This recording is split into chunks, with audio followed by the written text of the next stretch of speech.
जय काशी जय काशी विश्वनाथ जय काशी जय काशी विश्वनाथ जय अन्नपूर्णा माता की जय अन्नपूर्णा माता की जय अन्नपूर्णा माता की जय अन्नपूर्णा माता की जय साक्षी गणपति की जय साक्षी गणपति की जय साक्षी गणपति की जय दुंडी गणपति की जय दुंडी गणपति की जय दुंडी गणपति की जय महाकाल भैरव की जय महाकाल भैरव की जय महाकाल भैरव की కాశీలోని సమస్త దేవీ దేవతలకు కాశీలోని సమస్త దేవీ దేవతలకు కాశీలోని సమస్త దేవీ దేవతలకు సర్వే జనా సుఖినో భవంతు.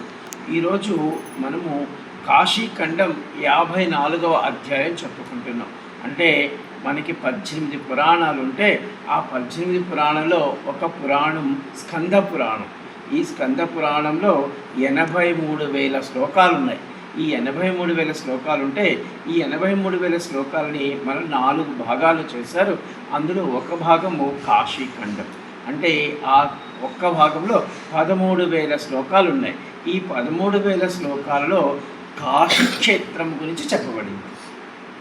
అంటే మన పురాణాల్లో ఎక్కడో ఒక పురాణంలో, ఒక స్కంద పురాణంలో ఒక ముక్క ఈ కాశీఖండం. అయితే ఈ కాశీఖండము 13,000 శ్లోకాలు 47,000 కోట్ల శివలింగాల గురించి చెప్పబడింది. ఎన్ని కోట్ల శివలింగాలు? 47,000 కోట్ల శివలింగాలు కాశీక్షేత్రంలో ఉన్నాయి. కాశీక్షేత్రం అంటే 88 కిలోమీటర్లో ఉన్నటువంటి భూభాగమే కాశీక్షేత్రం. ఈ కాశీక్షేత్రము ఈశ్వరుడి యొక్క త్రిశూలముపై ఉన్నది. అంటే భూమిపైన లేదు, ఇది త్రిశూలం మీద ఉంది. అంటే ఈ కాశీఖండంలో ఇప్పుడు మనము ఈ 13,000 శ్లోకాలని మళ్ళీ 100 అధ్యాయాలుగా విభజించారు. ఈ 100 అధ్యాయాల్లో 54వ అధ్యాయం మనం ఇప్పుడు చెప్పుకుంటున్నాం. ఈ 54వ అధ్యాయంలో ఏం చెప్పారంటే కాశీక్షేత్ర మహిమ, అంటే కాశీ అంటే ఏమిటి, దాని యొక్క మహిమ, అలాగే కపర్తేశ్వర్ అనేటువంటి ఒక లింగము, ఒక మహాదేవుడి యొక్క లింగము, ఆ కపర్తేశ్వరి యొక్క లింగము, అలాగే విములోదక తీర్థము, అలాగే తపోశక్తి మహిమ, విభూది మహిమ, అలాగే పిచాచాలకు విముక్తినిచ్చే పిచాచ మోచన తీర్థం మహిమ, ఇవన్నీ ఈ యొక్క 54వ అధ్యాయంలో చెప్పబడి ఉంది. అంటే చూద్దాం. ఈ యొక్క కాశీఖండము మనం చెప్పుకుని 13,000 శ్లోకాలు 47,000 కోట్ల శివలింగాలు ఎవరెవరు మాట్లాడుకుంటున్నారంటే అగస్త్యమునికి సుబ్రహ్మణ్య స్వామి చెప్తున్నాడు. ఇప్పుడు చెప్తున్నాడు, ఓ అగస్త్యముని, మహాదేవుని గణములలో అత్యంత ప్రియమైన ఒక గణము కపర్ధ అనే ఒక గణము ఉంది. అంటే ఈశ్వరుడికి బహు ఇష్టమైనటువంటి గణములు. ఇప్పుడు మనకి నంది ఒక్కటి మనకి బాగా తెలుసు, నంది, భృంగి, కిరీటి. అలాగే కాశీక్షేత్రంలో ఈ నందిలాగే 1000 మహాగణములు కలవు. అంటే ఈశ్వరుడి సెక్యూరిటీ గార్డ్స్ వీళ్ళంతా. అలాంటి వాళ్ళలో ఒక అతను కపర్ధి. ఈ కపర్ధి అనేటువంటి గణము కాశీక్షేత్రానికి వచ్చి కాశీలో ఒక మహాలింగాన్ని ప్రతిష్ఠించి ఆ లింగంలో ఈశ్వరుడి కోసం ఆరాధించాడు. అలా ఆరాధించినప్పుడు ఈశ్వరుడు ఆ యొక్క లింగానికి ఆయన అక్కడ ఒక కోనేరు తవ్వాడు. ఆ కోనేరుకి అనేక వరాలు ఇచ్చాడు. ఏమి వరాలు ఇచ్చాడంటే ఆ లింగముని కపర్తేశ్వర్ మహాదేవుగా వర్ణించాడు. ఆ యొక్క కోనేరుని విమలోదక తీర్థముగా చేశాడు. మహాదేవుడు ఆ లింగమందు దర్శనమిచ్చి ఆ లింగమును కపర్తేశ్వర్ మహాదేవుగా ఖ్యాతి చెందమని, అలాగే ఈ కుండము విమల కుండముగా అని చెప్పాడు. అయితే ఇప్పుడు అసలు ఏమిటి ఈ మహాదేవుని యొక్క, ఈ కపర్తేశ్వరుడి యొక్క మహిమ ఏమిటి, అలాగే ఈ విమల తీర్థం యొక్క మహిమ ఏమిటి? ఇప్పుడు ఈ అగస్త్యముని సుబ్రహ్మణ్య స్వామిని అడుగుతాడు. సుబ్రహ్మణ్య స్వామి చెప్తున్నాడు ఏమని, మరియు నేను ఒక మహిమ చెప్తాను విను ఓ మునివర. త్రేతాయుగమున, అంటే రాముడు ఉన్నటువంటి యుగమున, త్రేతాయుగమున ఈ యొక్క మహిమ చెప్తాను. ఈ యొక్క లింగము, ఈ యొక్క కుండము, ఎవరి విమలోదక తీర్థమందు స్నానం ఆచరిస్తారో వారు శుద్ధులవగరంట. అంటే మనం నిజంగా వెళ్ళి ఆ విమలోదక తీర్థం వద్ద స్నానం చేస్తే మనకి జన్మాంతరముల పాపములు పోయి మనం స్వచ్ఛమైన వారిని అవుతాము. అది ఎక్కడ? అది పిచాచి మోచరికుంటే. అంటే ఇప్పుడు చెప్తున్నాడు, ఓ కుంభ సంభవ, తీర్థ మహిమ త్రేతాయుగమునందలి విషయం ఒకటి చెప్తాను మీరు. ఏమిటంటే త్రేతాయుగమున వాల్మీకి అనేటువంటి ఒక ముని ఉండేవాడు. ఎవరు ఆ వాల్మీకి? మన రామాయణం రాసినటువంటి ముని కాదు, మరొక ముని. ఈ యొక్క ముని ఉండేవాడు. ఆ ముని ఏం చేశాడంటే ఈ కపర్తేశ్వర లింగం వద్ద ఉండి ఆ కపర్తేశ్వర లింగాన్ని ఆరాధించుకుంటూ అక్కడే ఉన్నాడట ఆయన. ఇప్పుడు మనం ఎట్లా మీరు వచ్చి ఎక్కడ ఒక లింగాన్ని దగ్గరలో చూసుకొని ఉంటాం కదా, అలాగే ఒకనాడు మార్గశిర మాసమందు విమలోదక తీర్థమందు స్నానం ఆచరించి ఆపాదక మస్తము భస్మ స్నానము చేసి కపర్తేశ్వరుని ధ్యానించుచూ కూర్చున్నాడు. ఆ వాల్మీకి ముని అతను మార్గశిర మాసమందు, అంటే అప్పటి సమయము మార్గశిర మాసము, ఆ మాసమందు ఆయన ఆ విమలోదక తీర్థంలో స్నానం చేశాడు. ఒంటి నిండా భస్మం పూసుకున్నాడు. ఆ యొక్క కపర్తేశ్వరి యొక్క దగ్గర కూర్చొని ధ్యానము సాధన చేస్తూ ఉన్నాడు. అలా చేస్తూ ఉన్నప్పుడు ఆ పూజానంతరము ఆయన మళ్ళా కొద్దిసేపు తర్వాత ఆ విమల తీర్థము వద్ద కూర్చున్నాడు వెళ్ళి. అంతే కదా, మనం ఒక గుడికి వెళ్ళామనుకోండి, దర్శనం చేసుకొని మళ్ళీ ఆ తీర్థం దగ్గర ఆ కోనే దగ్గర మనం కూర్చుంటాం. అలా కూర్చుంటే ఒక భయంకరమైన వికృతాకారమైనటువంటి భయంకరమైన రాగాలు చేస్తూ ఒక అస్థిపంజరం వలె ఆకలి దప్పికలతో బాధపడుతున్న ఒక పిశాచి కనబడిందంట. ఆయన ఎప్పుడైతే ఆ ముని ఆ యొక్క కపర్తేశ్వరుడి దగ్గర ఉండి అక్కడ సాధన చేసుకుంటూ ఉన్నాడు, ఆయన ఆ కోనేలో స్నానం చేసి అలా సాధన చేసుకుని మళ్ళీ ఆ కోనే దగ్గరకు అసలు కూర్చునేటప్పటికీ ఆయన ఒక సంధ్యా సమయంలో ఒక భయంకరమైన వికృత రూపమైనటువంటి ఆ రూపం అది ఏం చేస్తుందంటే మనకి పిశాచాలుగానే అరుస్తూ ఉంటాయి కదా, అలాంటి అరుపులతో అస్థిపంజరంలాగా ఉంది అనమాట. మరియు అది ఆకలి తప్పికలతో కూడా బాధపడుతుంది. అంటే అది ఎన్నో సంవత్సరాల నుంచి ఏమీ తినని అస్థిపంజరంలాగా ఉంది, కానీ అరుస్తుంది. అంటే ఈశ్వరుడు కొన్ని యాతనలు పెట్టేటప్పుడు మనం అనుకుంటాము, ఇప్పుడు ఈరోజు రేపో మనం 2-3 రోజులు తినుకున్నామంటే ఈ శరీరం పడిపోతుంది అని మనం అనుకుంటాం, కానీ పడిపోతుంది. ఈశ్వరుడు దాన్ని ఉంచాలి అనుకుంటే 5-6 సంవత్సరాలని తిండి తినకుండా ఉండేవాళ్ళు ఉంటారు. ఇది అనమాట. ఒక్కడు చెప్తున్నాడు, ఓరీ రాక్షసి, నీవెవరు, నీకు కలిగినటువంటి ఈ రూపం ఏమిటి, అసలు నువ్వెవరు ఏమిటి అని ఈ యొక్క తపోశక్తి ఉన్నటువంటి ఈ వాల్మీకి ముని అంటే ఈయన భయపడలేదు. ఎందుకు? ఈయన భస్మం ధరించి ఉన్నాడు, అందులో తపోశక్తితో ఉన్నాడు, అందులో కపర్తేశ్వరుడి దగ్గర ఉన్నాడు. కాబట్టి ఆ యొక్క పిశాచాన్ని చూశాడు, అది చేస్తున్న అరుపులు చూశాడు, అలాగే దాన్ని ప్రశ్నించడం మొదలుపెట్టాడు. నాకు రక్షగా విభూది కవచం ఉన్నది, కాబట్టి నీవు నన్ను ఏమీ చేయలేవు, నీ వృత్తాంతమును చెప్పు అని అడుగుతున్నాడు. అదే మనకి మధ్య ఏదో ఫేస్బుక్లో చూపిస్తున్నారు, కొంతమంది ఏదో ఒక రూమ్లోకి వెళ్తాడు, వాడు ఎవడో అక్కడ ఒక దయ్యం కనపడింది అనుకో, దయ్యంగాని పారిపోతాడు. కానీ ఈయన మాత్రము ఆ ముని ఆ కపర్తేశ్వరుడి దగ్గర చాలా స్థిరమైనటువంటి ఆత్మధైర్యంతో అటువంటి భయంకరమైన వికృత ఆకారంలో ఉన్నటువంటి ఆ పిశాచానికి ఎదురు నిలబడి సమాధానం చెప్తాడు. ఆ పిశాచము అంటే అది భయపడిపోయింది. ఈయన నన్ను చూసి భయపడి పారిపోవట్లేదు, ఈయన ఇంకా నన్ను తన్నే తట్టున్నాడు అనుకుని ఆ పిశాచము చేతులు జోడించి, ఓ మునివరా, నీ తపశ్శక్తిని నేను ఎరిగెదను అని అనుకుంది. నేను ఎప్పటి నుంచో నేను చూస్తున్నాను, నీ తపశ్శక్తి నాకు తెలుసు. పూర్వము అది చెప్తుంది, తన వృత్తాంతము చెప్తుంది. పూర్వము గోదావరి తీరమున, గోదావరి అంటే ఎక్కడుంది? మన రాజమండ్రి దగ్గర ఉంది. చూడండి, రాజమండ్రి నుంచి ఆ పిశాచము కాశీక్షేత్రానికి వచ్చింది. ఓకే, ఎలా వచ్చిందో చెప్తాను. పూర్వము గోదావరి తీరమున దానములను ప్రతిగ్రహించు బ్రాహ్మణులను, అంటే కొంతమంది మనకి బ్రాహ్మణులు ఉంటారు. అందరూ బ్రాహ్మణులు మనం దానం ఇస్తామంటే తీసుకోరు. దానం తీసుకునే బ్రాహ్మణులు వేరుగా ఉంటారు. ఎందుకంటే మనం అంటే గుళ్ళో ఉన్న బ్రాహ్మణులు మీరు డబ్బులు ఇస్తే తీసుకుంటారు. అదే నువ్వులో లేదండి నాకు ఏదో ఒక అపమృతి ఉంది, నాకు ఏదో ఒక గండ ఉంది అని ఒక 2 కేజీలు నువ్వులు నేను దిష్టి తీసి ఇస్తాను తీసుకొని నేను అనుకో, వాడు తీసుకోడు. లేకపోతే గొడుగో ఉప్పు లేకపోతే ఒక 2 కేజీలు నేను నువ్వులు దిష్టి తీసి ఇస్తాను తీసుకుంటే తీసుకోరు. ఎందుకంటే దానికి ఒక ప్రక్రియ ఉంది, అది కొంతమంది మాత్రమే తీసుకుంటారు. అది అక్కడ చెప్తున్నాడు, పూర్వము గోదావరి తీరమున దానములను తీసుకునేటువంటి బ్రాహ్మణుడను నేను. అంటే ఆ కర్మ వికారము వలన నాకీ పిశాచత్వము వచ్చింది. అంటే ఎవరైనా కానీ అలా తీసుకున్నట్లయితే మామూలుగా ఉన్నటువంటి బ్రాహ్మణుడు ఉదయం మధ్యాహ్నం సాయంత్రము గాయత్రి రూపంతో సంధ్యావందనం చేయాలి మామూలు బ్రాహ్మణుడు. ఇది సంధ్యావందన వాళ్ళకి.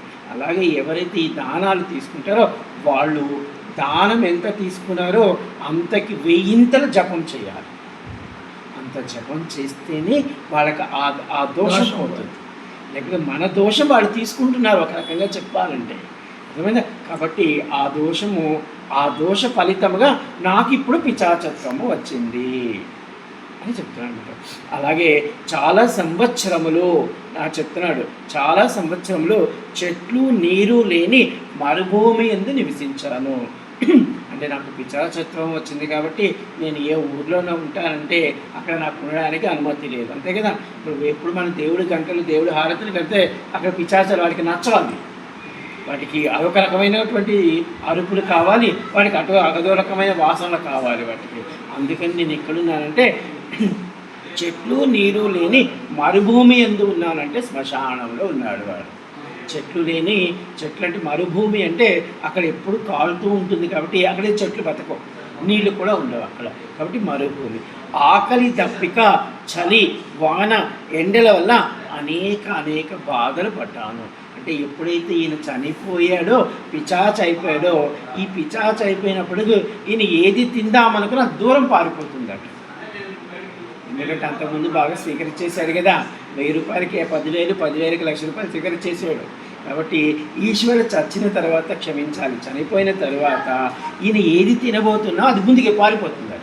నీళ్ళు తాగబోతున్నామంటే జలదేవతలు ఒప్పుకోవట్లేదట, అవి ఎక్కడైనా పడుకుందామంటే అక్కడ నిద్ర రావట్లేదట. సో అలా తీర్థములందు దానము స్వీకరించి దానికి తగిన ఉపాసనా బలము నా కాడ లేకపోయింది. అంటే నేనేమో దానాలు స్వీకరించాను కానీ దాని ఉపాసన బలము నా దగ్గర లేకపోయింది.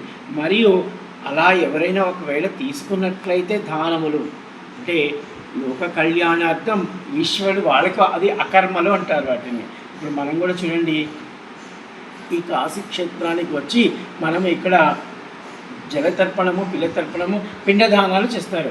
ఇక్కడ ఎవరెవరైతే పిండదానాలు చేస్తుంటారో వాళ్ళు గుళ్ళోకి వెళ్ళి ఈశ్వరుడికి పూజ చేయడానికి ఉంటారు. ఎందుకంటే అవి పూజలే, ఇవి పూజలే, కానీ ఇవి అకర్మ పూజలు, ఇవి కర్మ పూజలు అన్నమాట. కాబట్టి చెప్తున్నాడు, ఎవరైతే ఆ పూజలు చేస్తున్నాడో వారట వచ్చినటువంటి ధనమును పర్వదినముల యందు, అంటే ఏదైనా గొప్ప ఉగాది లేకపోతే శ్రీరామనవమి అటువంటి పర్వదినముల యందు సామాన్య ప్రజలకు దానము చేయవలను. అంటే ఇప్పుడు మనకి చూడండి, గోల్బంబ బాంబులను వస్తున్నారు, వాళ్ళు ఎక్కడెక్కడి నుంచో 200 కిలోమీటర్లు నడిచి వస్తుంటారు. అలాంటి వారికి ఎక్కడో ఒక టెంట్ వేసి వాళ్ళకి ఒక రోజు అన్న పానీయాలు స్నానము నిద్రపోవడానికి చాలామంది వ్యవస్థ చేస్తారు. అట్లాగా అలా చేయవని. కానీ నేను అంటే ఈ పిశాచు చెప్తుంది నేను అలా చేయలేదు. అయితే సంధ్యావందనం అలా చేయకపోగా నేను చాలా కష్టములు మరణము తర్వాత పొందినాను. కాబట్టి పిశాచుగా మారాడు. ఎక్కడ మారాడు? గోదావరి తీరంలో మారాడు. అలా అయితే అప్పుడు నాకు ఒక మార్గం ఏమిటని వెతుకుతున్నాడట. సంధ్యావందనము చేయని మల విసర్జన నియమములు పాటించని ఒక బ్రాహ్మణుడు దొరికాడట ఆయనకి. అంటే చూడండి, ఒక బ్రాహ్మణుడు కంపల్సరీ ఇప్పుడు నేను చెప్పినట్టు సంధ్యావందనం చేసుకోవాలంటే 3 పూటల గాయత్రి చదవాలి. అలా 3 పూటల గాయత్రి చదవని వాడు, మల విసర్జన చేసేటప్పుడు నియమాలు పాటించిన వాడు, అంటే అవి పాటించిన వాడు ఒక బ్రాహ్మణుడు ఆయనకి దొరికాడట. ఆ బ్రాహ్మణుడిలోకి ప్రవేశించేసి ఎవరు? ఈ పిశాచు ఎక్కడికి వెళ్ళిపోయింది? ఆ బ్రాహ్మణుడికి. ఆ బ్రాహ్మణుడిలోకి ప్రవేశించి అతనిలో వాసం చేస్తూ ఉన్నాను. అయితే కొంతకాలం తర్వాత ఆ బ్రాహ్మణుడు మరొక వ్యాపారితో కలిసి ధన లాభము కోసము పరమ పవిత్రమైన కాశీక్షేత్రానికి వచ్చాడు. అంటే గోదావరి తీరంలో ఉన్నాను నేను, అక్కడ ఒక బ్రాహ్మణుడు, వాడు కూడా నాలాంటి వాడే. వాడి అంటే ఏమీ సంధ్యావందనం చేయట్లేదు, మలమూత్ర విసర్జన నియమాలు పట్టుకోవడం లేదు.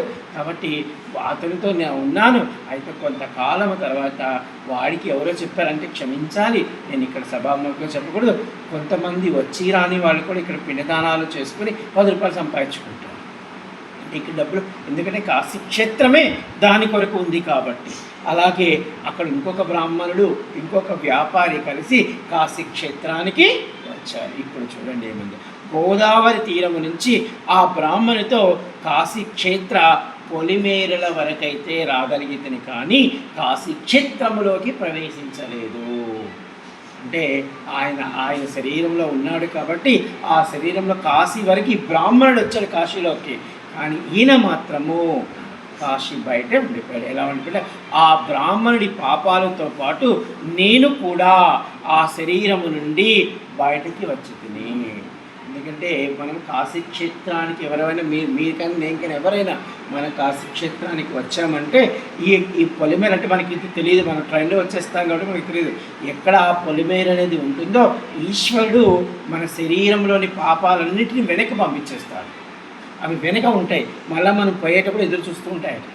అందుకే వచ్చిన దారిలో పోకూడదు కాశీ క్షేత్రం నుంచి వచ్చినప్పుడు. అంటే ఈ పాపములు 9 రోజులు మనం కానీ కాశీలో ఉన్నట్లయితే అవి వేరే వాళ్ళకి అంటుకుంటాయి పోయి.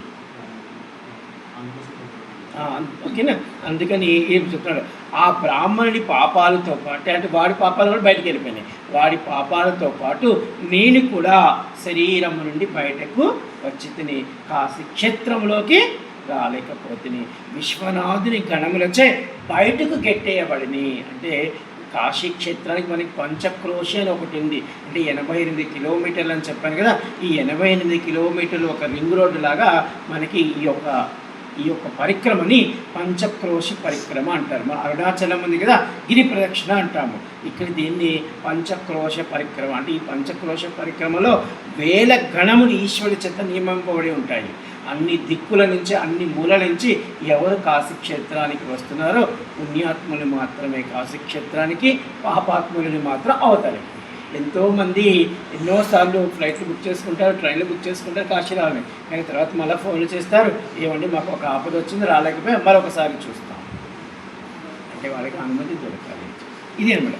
అప్పుడు తెలిసెను శివుని ఆజ్ఞ వలన మహాపాతకములు ప్రేతములు కాశీ క్షేత్రములోకి ప్రవేశము లేదు. అప్పుడు నాకు అర్థమైంది ఏమని, ఓని పాపాలకు కానీ మహాపాతకాలకు కానీ ఈ యొక్క పిశాచాలకు కాశీ క్షేత్రంలోకి అనుమతి లేదని నాకు అర్థమైంది.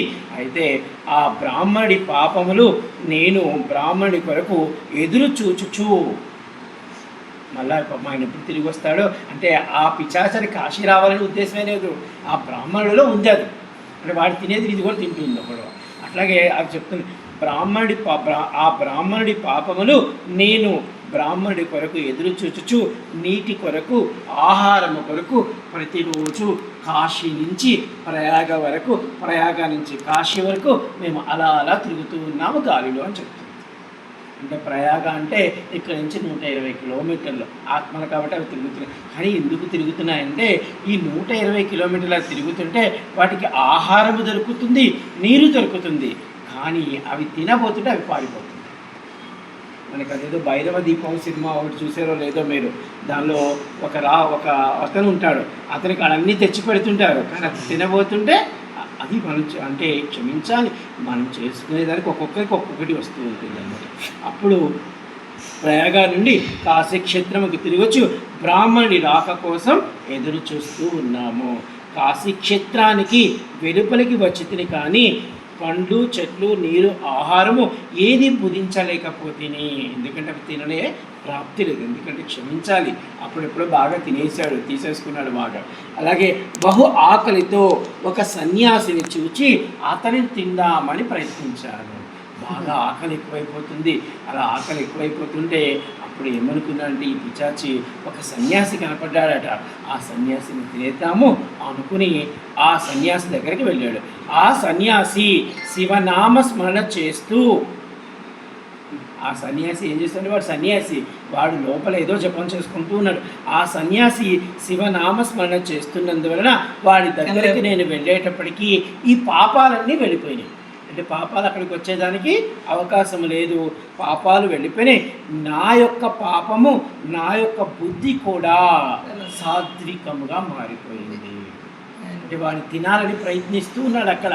అంటే క్షమించాలి, ఒక దొంగవాడు ఉన్నాడు అనుకోండి, అక్కడ ఏదో మనం ఒక బ్యాగ్ పెట్టి ఒక ఫోన్ పెట్టి డబ్బులు పెట్టామనుకో, వాడు చూస్తూ ఉంటాడు ఎవరు లేకపోతే బాగుండి ఎత్తుకోపోదాము అని. అంటే వాడి పని అదే ఉంటుంది. మన రైల్వే స్టేషన్లో ఎక్కువ జరుగుతూ ఉంటాయి. ఓకేనా, అది అన్నమాట. ఆ సన్యాసి నామస్మరణం వల్ల నాలో పూర్తిగా ఆ పిశాచానికి ఇంతకు ముందు నేను ఏ విధమైనటువంటి భయంకరమైన యాత్రలు పడుతున్నానో, ఏ విధంగా నా శరీరము భయంకరమైన అగ్నిజ్వాలలా ఉండిందో అవన్నీ శాంతపడి ఆ సన్యాసి దగ్గర ఉందట. ఎందుకంటే ఇప్పుడు శరీరానికి ఒక కొత్త ఆనందం కలుగుతుంది.